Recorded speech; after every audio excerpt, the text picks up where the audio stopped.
that just better than having some heart. Okay, look now, look how they running. They beating white people down just to show us what's coming, or to show us we nothing, or to show us we only welcome when singing or balling. You shut up and dribble.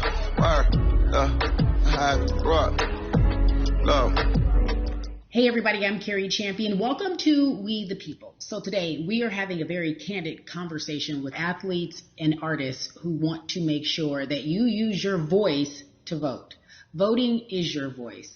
So we have so many different issues that have happened in this country. It's really, truly unprecedented time. So I'm looking forward to these conversations. I think you'll be educated as well as entertained, but most importantly informed.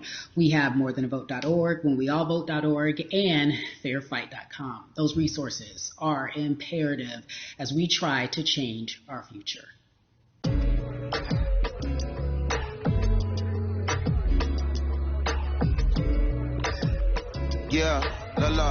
There's no way that we can talk about hip hop or even the fact that we want to talk about activism, black voter suppression, without bringing in this guy straight from Port Arthur, Texas. We are talking about Bun B. He is an activist, a scholar, and an all-around gentleman. Thank you so much for spending some time with us. Bun, I don't want to start heavy, but I guess I have to because that's where we are in the world today. It's heavy as hell. And when you think about what needs to happen in this country in terms of change, what's the first thing that you think of? Equality. That's pretty much the first thing that comes to mind, right? Black people need to be seen as equals in this world. You know, we had to fight just to be recognized as a full citizen in this country and not 3/5. The world is now seeing what we've known for so long in the culture and in the community. The one way that we can fight is obviously voting. Talk to me about what voting means to you. I hear people all the time talking about one vote doesn't matter and that voting doesn't make a difference. If that's true, why do they work so hard to suppress the black vote? Because they understand the power of the vote. And so it's time that black people collectively also understand the power of their vote.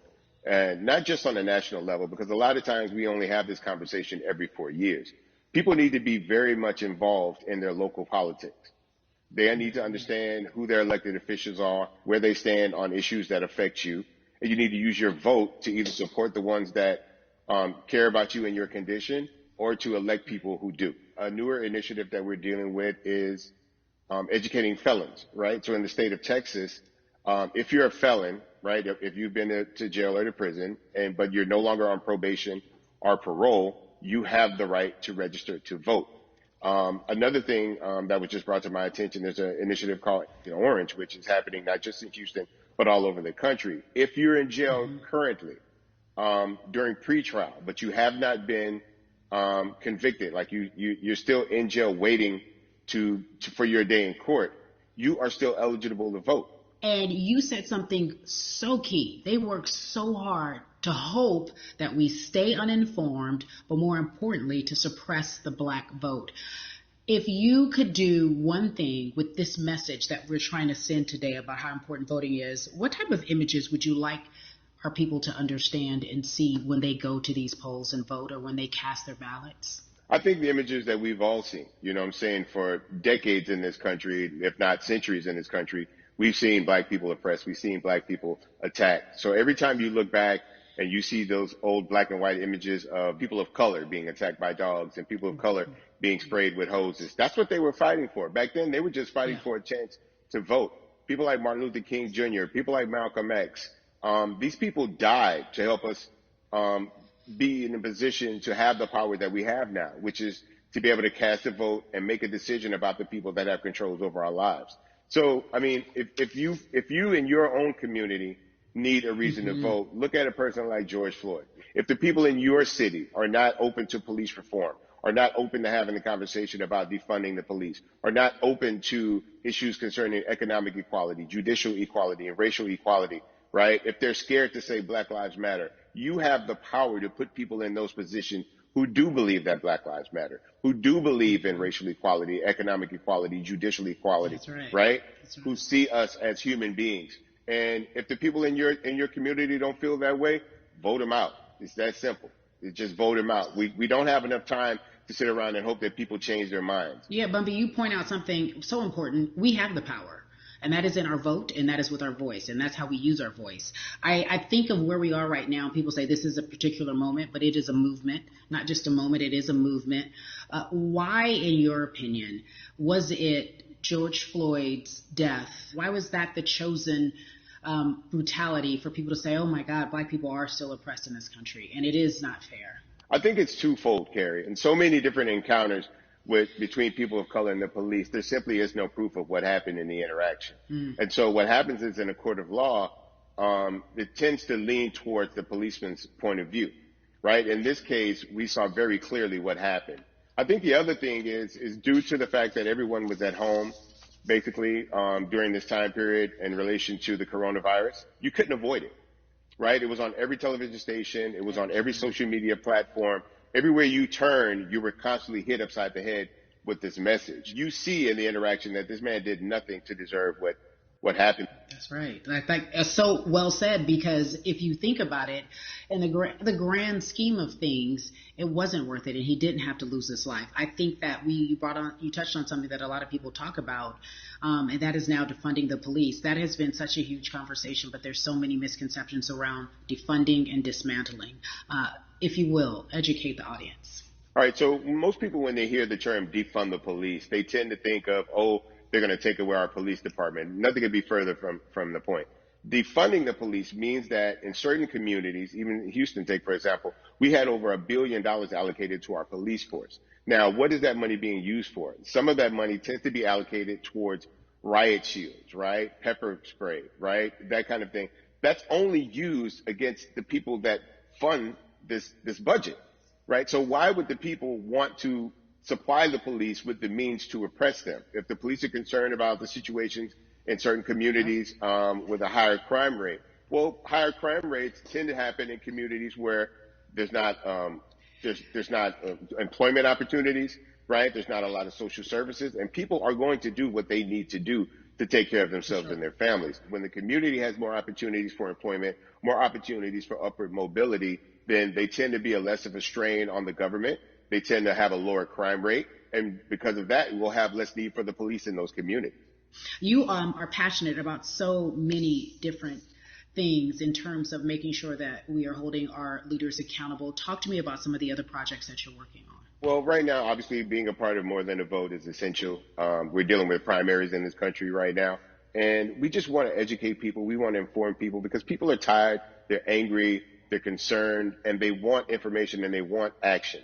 And so we want to make sure that we give them the right information and lead them in the right direction. And we thank the people that do not look like us for standing with us right now, because it's very important that people who aren't Black be involved, because if Black people could have gotten rid of racism, we would have done it hundreds of years ago. And so I'm trying to use my voice and my platform just to let people know that if they feel like I do, there's a number of places they can go to enact change in their community. People need to know about how their city council runs. They need to know that they have the ability to speak when city council meets, to let them know that that's not the way that they feel their city needs to be run. Those are not the places that they feel the money of their community needs to be allocated. And Bubby, even a step further, they can run for office in their local community. They can run for positions. Like, people act like they leave it up to somebody else. If you're upset, it's not hard to get on the school board. It's not hard to be a part of the city council. It really isn't. And depending on how small your town is, you could be a mayor. The power is with the people. And we need to just know that that's happening.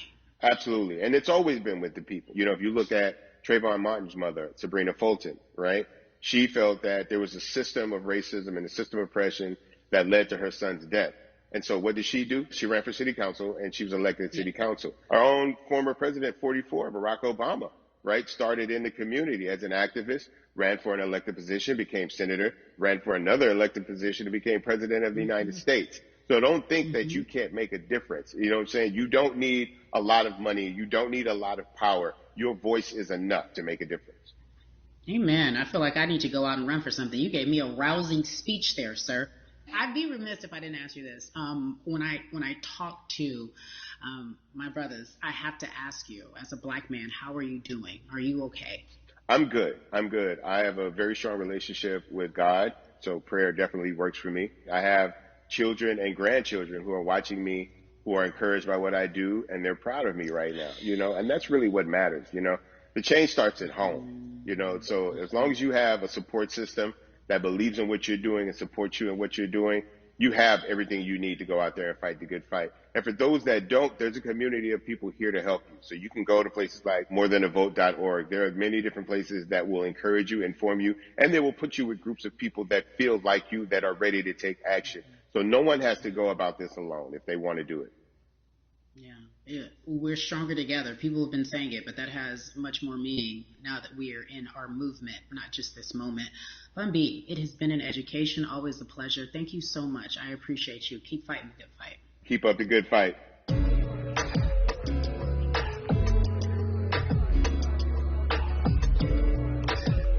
Yeah, la la. So our next guest, I have to admit, I'm a fan, but there are so many different people that we could talk to, and I thought it was so imperative that we speak with her. You know her as Molly on the huge, successful show Insecure, HBO's Insecure. She also has a comedy special highlighting her Nigerian roots, and she's an amazing podcaster.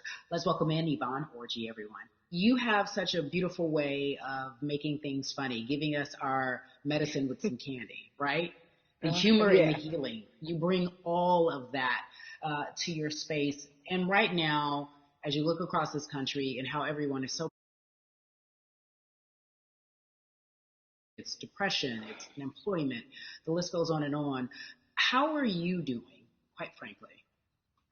You know, I'm rediscovering self in a way that is hard, but necessary, that will lead to ultimate joy. I know it sounds like a lot, but no, I think I personally think that God put all of us on a global timeout. Like we just, America hasn't done as good as other people when it comes to timeouts because everyone else is out playing at recess, and we're still in the principal's office hoping and wishing we can come out.